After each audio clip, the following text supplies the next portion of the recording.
What's up, everybody? So I just started this new gaming channel and I want to start making videos where I talk about the games that I'm playing, and I thought it'd be a great way to start by ranking every single game on my Nintendo Switch. I own a ton of games. I've played 67 games on the Nintendo Switch, and I want to talk about my experiences with each and every one of them, give you an idea what the game is about, tell you how I feel about it, whether or not I'd recommend picking it up yourself, show you a little bit of gameplay, and hopefully have a good time. So I'm using this website, tiermaker.com, where I can drag and drop all of these games up onto the tier and show you which tier I think these games belong in, and then I can also move them around and rank them like that. It's gonna be very exciting. So I've got every game that I own on this list. I went into Photoshop and cut out every single one of these thumbnails to put on this list. So we're just gonna go down the line of all these games and talk about each one. Let's get into it. So the first game on this list is 20XX.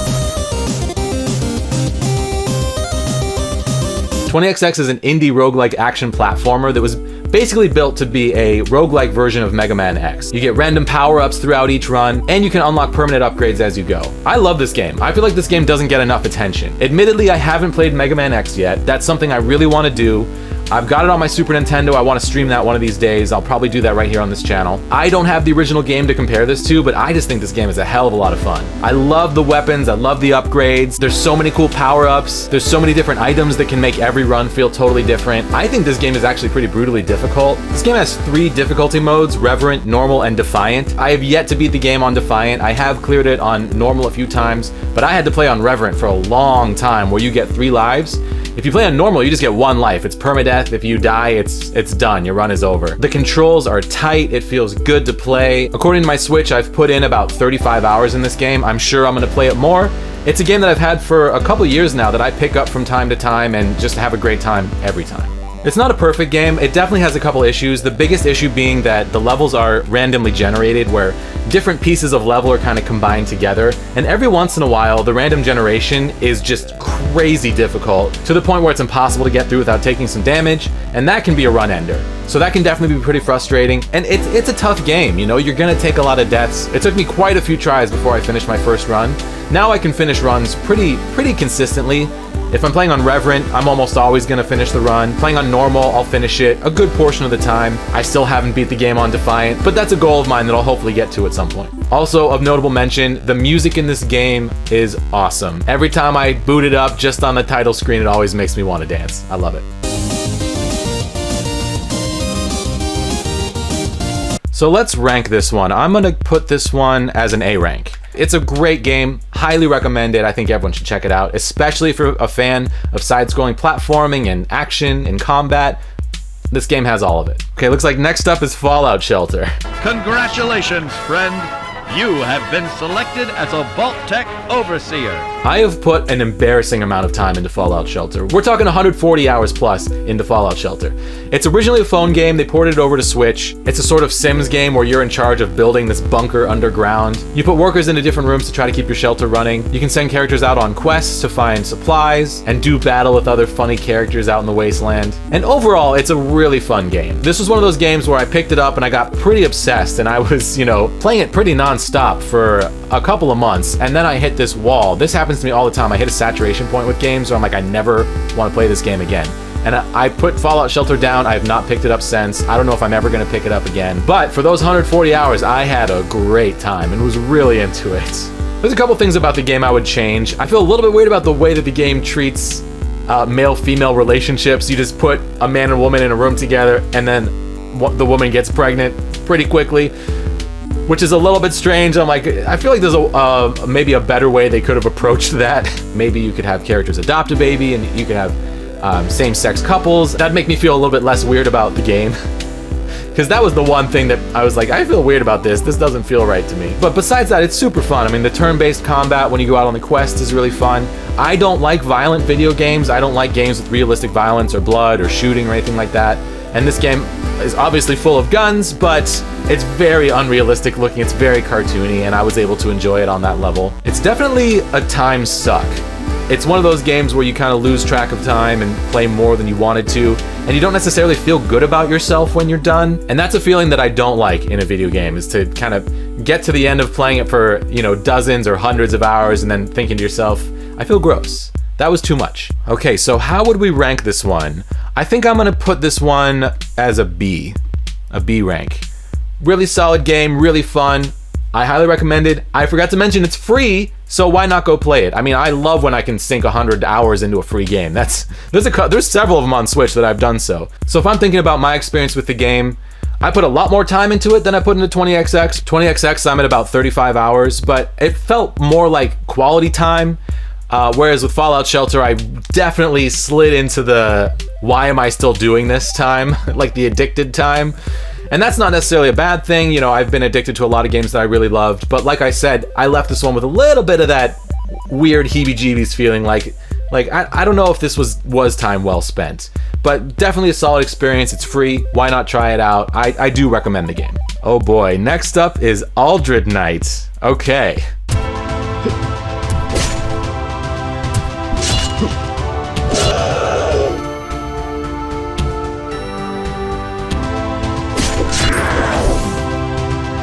I only played this game for about an hour before I put it down forever. It just doesn't feel very good to play. So when you jump and then you swing your sword, you lose all your forward momentum from jumping. Like you'll be halfway through a jump, swing your sword, and then you just fall straight down, and it just feels wrong. I'm really picky about the physics engine of a game. You know, that's why I'm such a huge fan of Mario.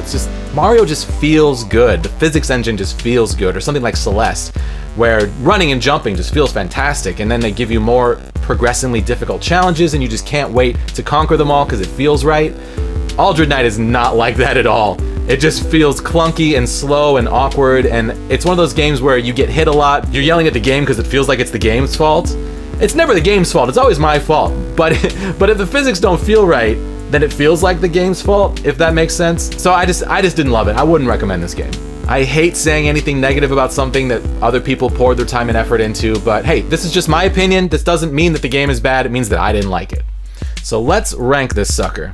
I gotta do it. I gotta throw this down on the D. It's getting a D. Oh my goodness, Animal Crossing is next. Oh boy.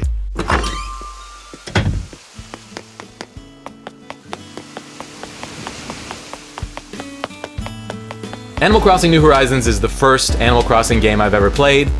I really didn't want to play it at first. I just wasn't really drawn to the cutesy graphics, and it didn't seem like that much fun to play just from looking at it. I could just tell by looking at people playing it that the menuing was going to be really frustrating, where there's just like too many options in the menu, and it was too slow to get through it, and it just looked like it would drive me crazy. But it came out and everyone was raving about it. My close friend Alexandra was playing the hell out of it, and she's got really good taste, so I figured it might be good. I put it on my wish list, and one of my viewers, Adam F., was kind enough to buy it for me, and I dove in head first and loved it. I loved it. I had so much fun with Animal Crossing. I've put about 200 hours in so far. I've really built up my island to a place where I'm really proud of it. The thing I didn't realize about Animal Crossing is that it feels really good to play. When you're walking around and digging stuff up or chopping down trees, it's just really pleasing. You know, that the backgrounds are pleasant, the music is pleasant, the animations are really pleasant. I love farming and crafting games, and this is among the best that I've played. Unfortunately, I do feel like there are quite a few downsides to this game. Once your island is full of residents, the process of kicking one of them off is really annoying and cumbersome and frustrating. And I was right to be afraid of the menuing in this game because it's atrocious. It's so bad. There's so many dialogue bubbles that I never want to see again, and I'm so sick of trying to scroll through them as fast as I can. At a certain point in this game, it stopped being fun and started being stressful, where I just felt like I had this list of tasks and chores that I had to do, and I no longer was enjoying doing them, whereas before I was like relishing these tasks and so excited to do them. So I absolutely think that this is a fantastic game. 200 hours is a hell of a lot of time to put into any video game, and the way that you feel about an experience at the end of it, I don't think should change the way you feel about the experience as a whole. So as a whole, I absolutely think that this is a really, truly fantastic game. I think I'm gonna put this at S rank. I think that this is an S rank game. Boom! And to me, that means that this game is sort of a magical experience. Like a really, really solid game, I'm gonna put at an A. Something that gives me magic, something that changes the way that I think about my life, something that I am so excited to pick up at every moment in the day. Those are my S-rank games, and I do think that Animal Crossing is really high up there. I'm not sure if I'm going to play more Animal Crossing or not. I'm sure that when the new updates come out, I'll load them onto the game and try them out because I'm curious, but But I will say I did not get my island to a place where I felt like it was done, and I don't know if that's gonna happen because I'm starting to get a little stressed out when I play it. It's no longer relaxing me. And once I've crossed that threshold, sometimes it can be hard to go back. That did happen to me in Stardew Valley, a similar game, and I did come back to Stardew Valley and put in like another 100 hours, like a year later. So I might come back to Animal Crossing in the future and put in a bunch more time. We'll see. For now, I'm putting it down. But I don't feel like that affects the quality of the game. The overall experience was still so magical, and it was a journey that I'm so glad I went on, especially during COVID-19 quarantine, because like having a virtual life right now is one of the best ways, I think, to cope with what's happening in the world. And Animal Crossing, I think so many of us discovered that is like the pinnacle of escapism and building a digital life, especially on the Nintendo Switch. Okay, what's next? Next up, we've got Anodyne, another really excellent game. So according to Wikipedia, an anodyne is a drug used to lessen pain through reducing the sensitivity of the brain or nervous system. And although I had no idea what the word anodyne meant while playing this game, that does sort of resonate with the experience. This is such a good game. It's a top-down action RPG, reminds me of old school Zelda, but it has like a real dark humor to it. Fascinating story, although I couldn't tell you what the story was. It was a real treat to experience. One of those games where you boot it up and you get into it and you're like, what is this world? I don't know what this is, but then you find yourself completely absorbed in it. It's one of those games where once I started playing, I didn't want to stop playing until I'd finished it, and I just loved every step of the way. Interesting combat, fun puzzles, bizarre humor. You never know what one of these characters is going to say in this game. It has a real personality, and I just really, really enjoyed it. Sometimes when I finish a game, I want to start it over right away because it was so good, or I want to keep playing endgame content into infinity because I can't leave the world behind. This is not one of those games. This is a play through it and you're done, put it down, maybe pick it up a few years later, maybe 10 years later once you've forgotten how the game goes to play through it again. So it's definitely not an S rank. I think I would put this as an A. And I think I would put it behind 20XX because I'm much more likely to return to 20XX and put some more time and some more hours into it. I put about 5 hours into Anodyne for my first playthrough, and like most of my games, I got it on sale. I just have this giant running wish list of games. Whenever they go on sale, I pick them up. It was very inexpensive, a super, super good 5-hour playthrough. I love that. I don't need or even want to get, dozens or hundreds of hours out of all my games. Sometimes I really like just playing through it once in a couple of hours and being done, especially if the game is really solid, because then you just have this complete experience and you can look back on it and feel some nostalgia for it, and that's exactly how I feel about Anodyne.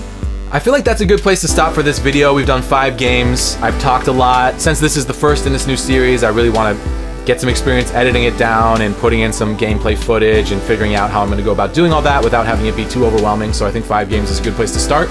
Thank you guys so much for watching this video. If you want to see more, definitely hit that thumbs up button. Let me know in the comments. I'd love to hear about how you felt about these games. Tell me I'm wrong. I don't care. I'd love to hear from you. I want to know your opinions because I'm interested. And then looking at our list, next time we're going to be doing Astral Chain, Black Paradox, Legend of Zelda Breath of the Wild.